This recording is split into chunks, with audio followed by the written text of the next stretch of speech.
Howard University has some substandard living conditions going on, and people are upset. You understand me? People are upset. T, what do you think about this? Yeah, absolutely, bro. It's a trip, bro. Like, I think one of the things when talking to my students, like, and sharing with them what like HBCUs are and them getting excited, I brought up a video. I don't exactly know who it was created by. I think it was HA Plus, but they were describing how student loan debt really impacts the Black community much more than any other community, and it's directly tied to HBCUs. So many of us want to go to HBCUs to feel community, to feel like we belong, to pursue a higher education and stomp the yard and do all the nines, right? And understanding that Howard, their tuition is around like $50,000, bro. Like, Howard is supposed to be like the Mecca, right? But on campus right now, and they're on campus housing, they have rats and roaches and mold, bro. They have roofs collapsing. They have air filters that have never been changed. So there's a lot going on right now, and the students actually have a list of demands. So some of their demands are that Howard, they're demanding to meet with like their chancellor, so like the administration, whoever their president is, and have an in-person town hall to express their grievances, and they want that by the end of October. They want to reinstate this like kind of board, or they want to have a position on the board. They want to reinstate the position where there's a trustee on the board of trustees that actually look like them, that represent them and represent what they believe. Because oftentimes it's people that don't really look like us, and that doesn't even have to be like race, right? We're talking about like age, we're talking about like social economic status, people that will have our best interests in mind. And they had a few other demands, but more than anything, it's a housing crisis. And knowing how much rent is going up across the country, they understand that, like, I mean, no one should be living in a place where it has mold and students are coughing up blood. Um, but especially if you're paying $50,000 to attend a university and you're probably going into debt for that. So I think that that's one of the bigger things. Absolutely, and to your point, Black students look at HBCUs as a safe haven that is, for some of us, the only time we'll ever be affirmed in our Blackness to that Right. extent, right?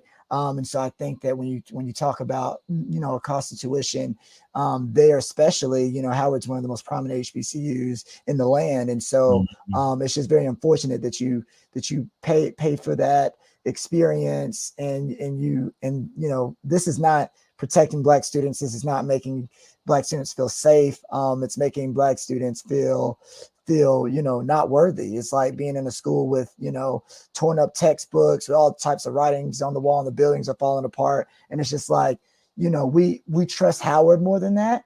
And Mhm. I'm sure like a lot of things it's probably connected to white supremacy and whatnot, but once again, we have to see these things and be proactive about these things so that we don't ostracize the students that we're trying to uphold and protect. Because I think when it comes to like the image of Black spaces and places that are built and have a legacy of affirming us, this is just not a good look for the community at all. Yeah, bro. So And I want to say, like, they were calling the police on students, and Howard came out and said that they respect peaceful protest, but they were simply doing a sit-in and taking over. I think the building was called Blackburn. They mm, took over the building, but they called police, and they were getting some of the students like arrested and pulled out of the building. They were blocking, like, because people were donating like pizzas and waters and different things so to sustain the sit-in, and the police was blocking that. So it's just kind of thinking about the different ways we still continue to harm each other. I also saw this tweet, and it really made me think. And I'm gonna break it down. So it says HBCUs are one of the greatest exemplars of pseudo independence under the domain and hegemony of white capital. One of the many white institutions, one of many white institutions meticulously branded in blackface that structurally exploits and neglects its Black students while serving white power. So, like, let me code switch that and translate it a little bit. So, essentially, they're saying that HBCUs are just on surface black. So that's what they mean Interesting. by it's a white institution branded in blackface.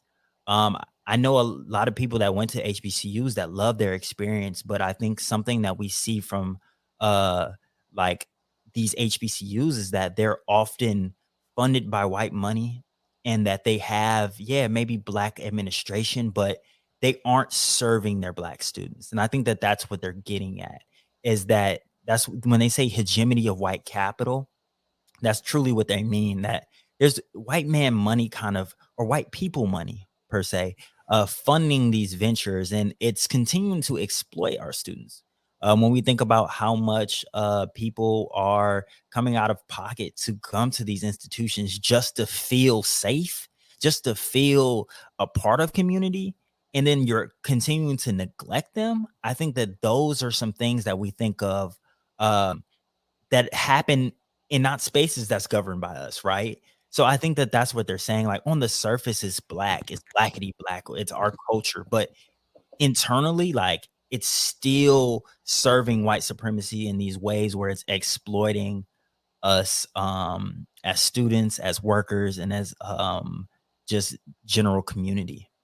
Right, right, absolutely, absolutely. So, I think we definitely got to keep an eye out on that, and it's just a call for HBCUs everywhere, not just Howard, to make sure you're taking the proper steps, to be a safe haven for these Black students, because once again,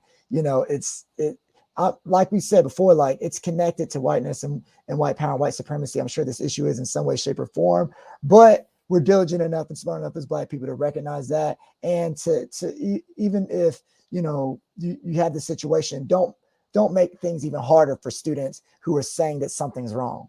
Don't Big punish the students for unveiling this atrocity, and trying to hold these Black spaces accountable, right? Mhm. So yeah. So we say shout out to the Howard University students. We're with you. We support you, and we hope that situation gets better as time goes along and not worse. Solidarity.